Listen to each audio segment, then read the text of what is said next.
তিশা, মুস্তাক অনলাইনে ভাইরাল, সবাই চিনে।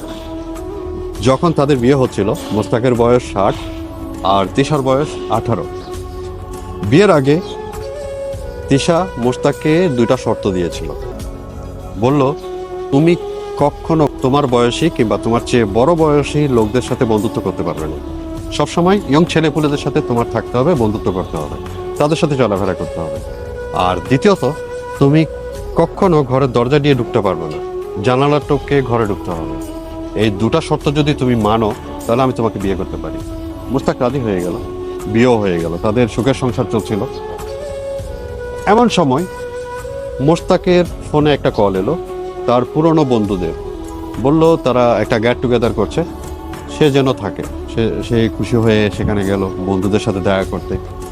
তো বন্ধুরা তাদের কোমর ব্যথা, ডায়াবেটিস, গ্যাস্ট্রিক, আলসার, বিভিন্ন রোগের কথা বলতে লাগলো। তারা চলতে পারছে না, মৃত্যুর জন্য ওয়েট করছে, সব কিছু শেষ। তো অনেকজন রিটায়ারও করেছে, কিছু ভালো লাগে না তাদের। তো সে নিজেকে বুড়ো অনুভব করতে লাগলো। সেও চিন্তা করলো তারও তো বয়স হয়েছে, হঠাৎ করে বুকে ব্যথা অনুভব করতে লাগলো। তার চলাফেরাতে একটু ধীরগতি হয়ে গেল।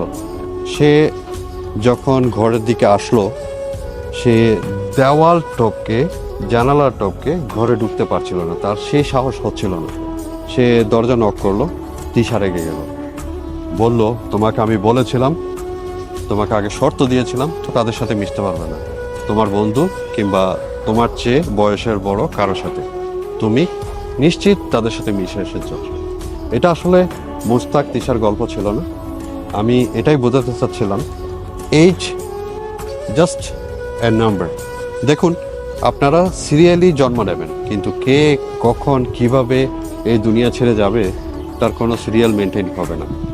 তো যতদিন বাঁচেন, নিজেকে কখনো বয়স্ক ভেবে নিজেকে এমনভাবে মোটিভেট করবেন না আপনি সব কিছুতে অপারগ।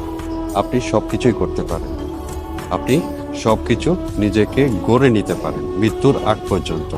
এই কনফিডেন্সটা কখনো হারাবেন না।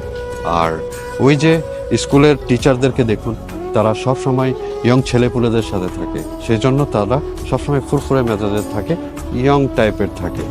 আর যারা সরকারি চাকরি করে কিংবা ব্যবসায়ী, তারা অনেক গুড়িয়ে যায়। তো আমি এটাই বলছি, বন্ধুত্ব যখন করবেন ইয়ং ছেলেপুলেদের সাথেই করেন। ভালো থাকবেন, সুস্থ থাকবেন।